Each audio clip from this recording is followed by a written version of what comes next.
Para sua participação já tradicional nas manhãs de quarta, Dr. Nelson Egon Geiger. Bom dia, doutor. Bom dia, doutor Eduardo. Bom dia a todas as pessoas que estão atentas no nosso grande portal, Clique Camaquã. Eu passei há poucos minutos em frente ao Banco do Estado do Rio Grande do Sul, pela Avenida Presidente Vargas, e vi grande parte daquela frente ali desmanchada, aparecendo tijolos, buracos na parede. Já do lado da Avenida Olavo Moraes, também há dias já se verificava alguma movimentação naquele prédio.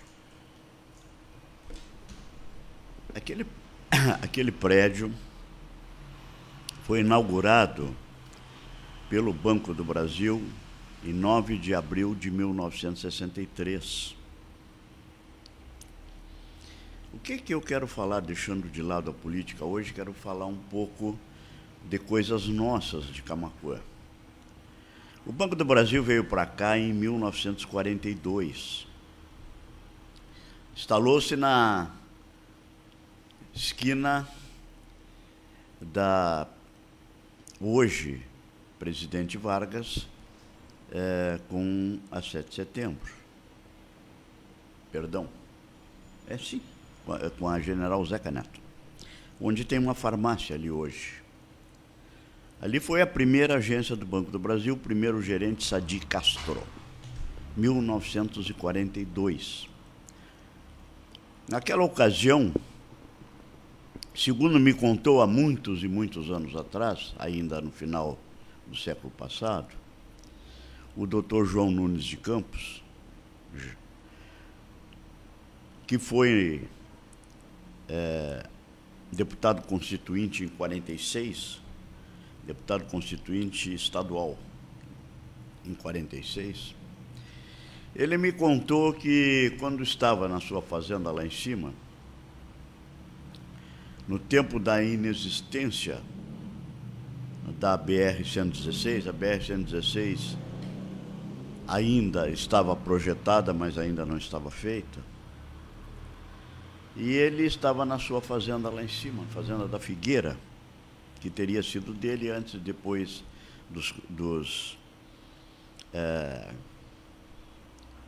antes de pertencer depois à família Berta.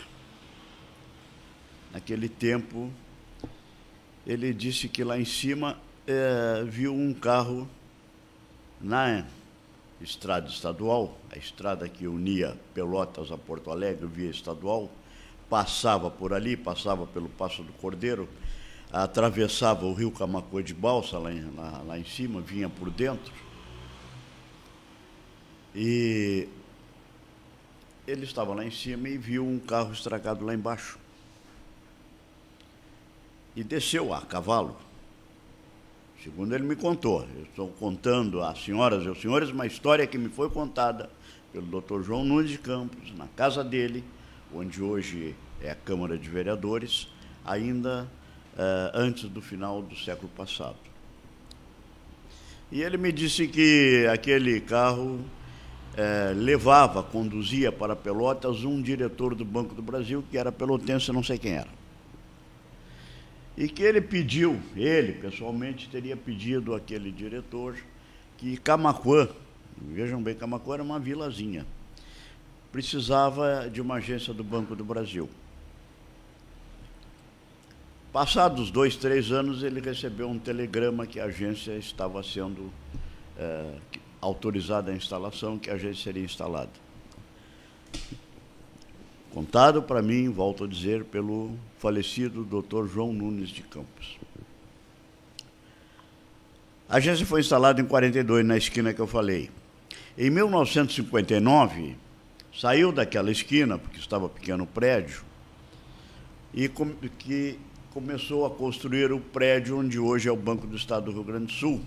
Mas antes do prédio pronto. Naquela época, prédios com essa estrutura levavam, não havia nada fabricado, como lajes pré-fabricadas, estruturas de paredes pré-fabricadas como tem hoje, a construção do prédio da esquina demoraria. Então, o Banco do Brasil, provisoriamente, foi para onde hoje é a farmácia Panvel. Ali, né, onde hoje é a Panvel, ali no dia 4 de dezembro de 61, eu ingressei, eu tomei posse, como resultado de um concurso que eu havia feito em abril daquele ano de 61. O Banco do Brasil ficou ali de 59, quando saiu do prédio da esquina, até 63. Nós, funcionários do banco, funcionários, fizemos a transferência dos materiais. Quando o prédio da esquina, onde hoje é Banrisul, foi inaugurado para Banco do Brasil em 9 de abril de 63.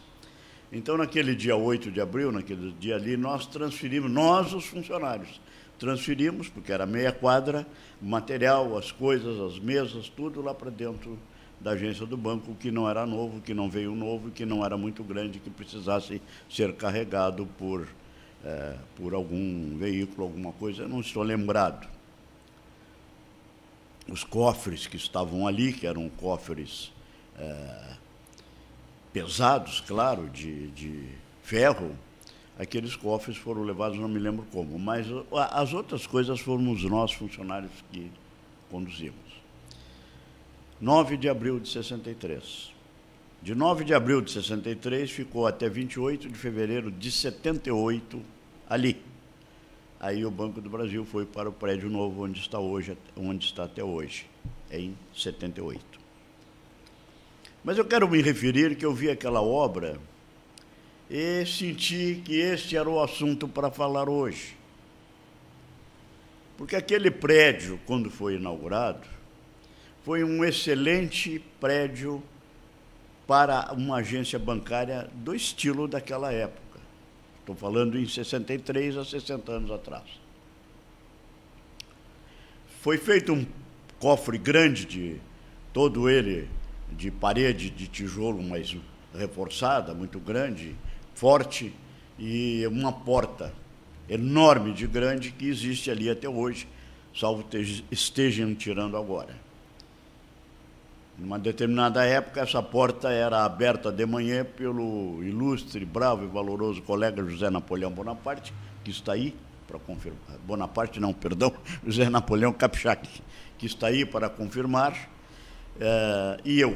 Nós dois éramos quem abria de manhã, depois, claro, a porta interna e as portas dos cofres lá, e cabiam ao subgerente, João Albino Madruga Rodrigues, e ao gerente, Carlos Alberto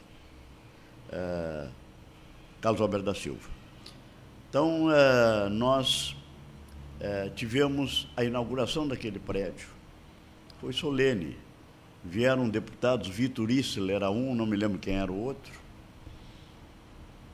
que eram diretores do banco, tinham sido deputados, não eram no momento, porque eram diretores do banco, e foi feita uma grande solenidade, uma grande festa de inauguração do Banco do Brasil. Era um prédio fenomenal, era um prédio próprio para banco, era um prédio que estava previsto para acumular 60 funcionários, ali na Panvel nós tínhamos 21, 22, e depois, com o crescimento, do avanço das atividades bancárias, o prédio acabou tornando-se pequeno e fizemos um novo lá, previsto para 100 funcionários, hoje tem 16.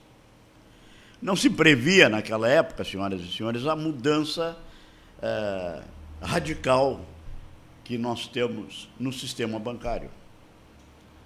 Naquela época, o cliente era atendido no balcão, recebia uma fichinha para o seu chamado depois, ou, dependendo do tipo de assistência, era no balcão. Raramente algum cliente ingressava na parte interna, e ingressava perante alguma mesa quando era alguma contratação, algum contrato grande, ou tinha a leitura de alguma peça.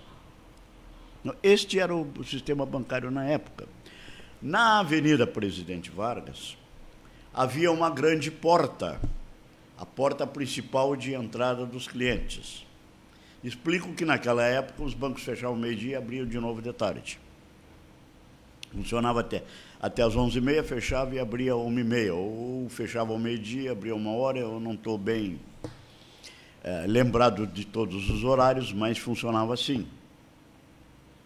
E o prédio era enorme de grande. Havia uma escada, que hoje está até estreita, em razão do tempo passado, para os clientes subirem para a parte de cima, onde era o atendimento agrícola e o cadastro.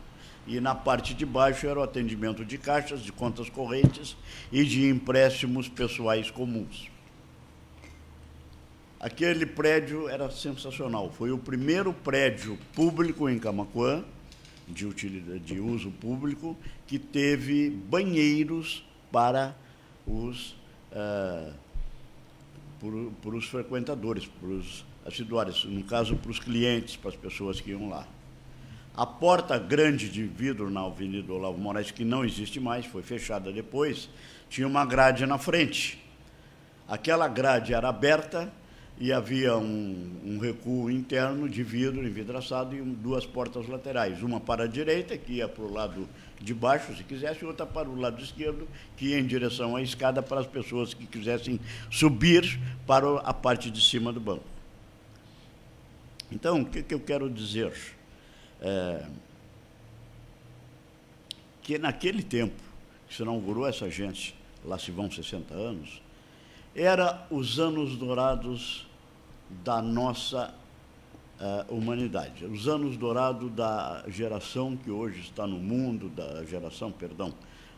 dos homens e mulheres que estão hoje no mundo, a partir lá de 10.000 anos atrás, quando começou a evolução do ser humano e sua transformação com as bênçãos divinas, com as bênçãos de Deus, transformando o homem em um homem sábio, à imagem e semelhança de Deus, segundo o Gênesis. Muito bem.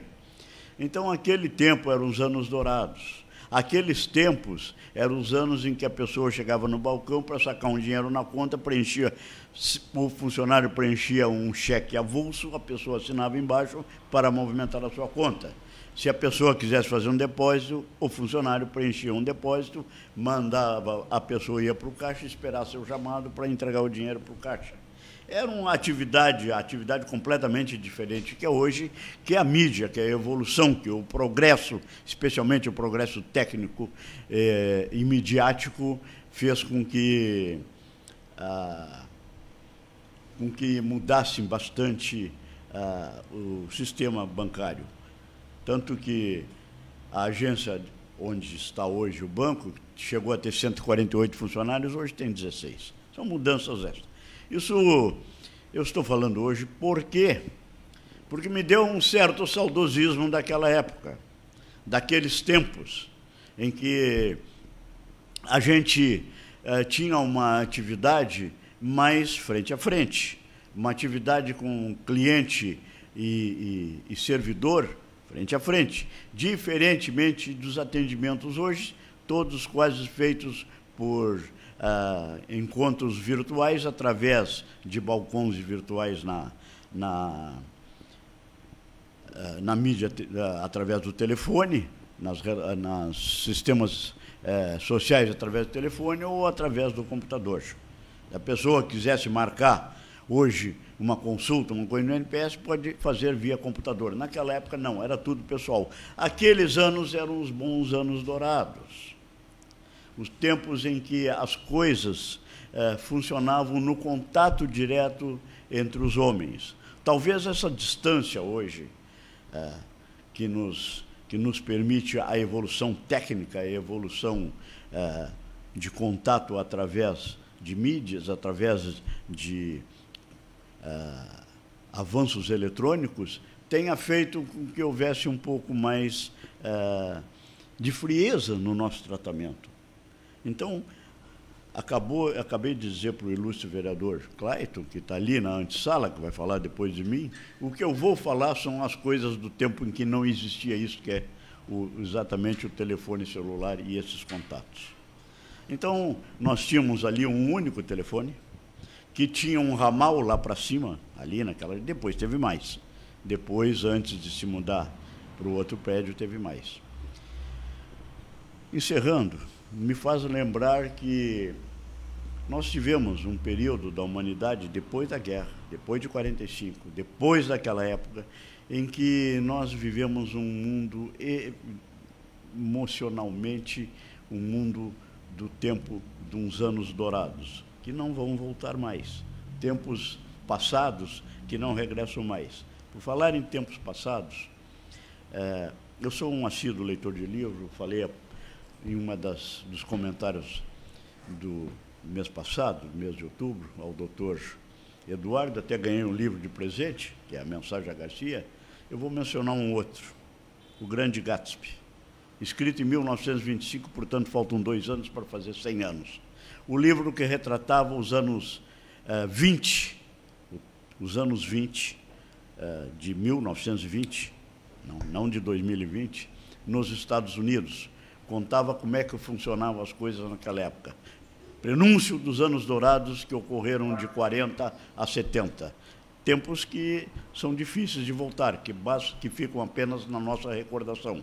Este, no entanto, o Grande Gatsby que falei, escrito por F. Scott Fitzgerald, um dos livros que eu já li no passado, um dos livros que 4 vezes foi filmado, em 26, em 50 e poucos, e depois em 90, 80 e poucos, e finalmente agora por Leonardo DiCaprio em 2013, que conta a história do início daqueles tempos, fazem 100 anos atrás. Olha, não quero ser saudosista, mas de 1920, tempo de O Grande Gatsby, de F. Scott Fitzgerald, até 2020, a evolução da humanidade se projetou via geométrica na parte técnica.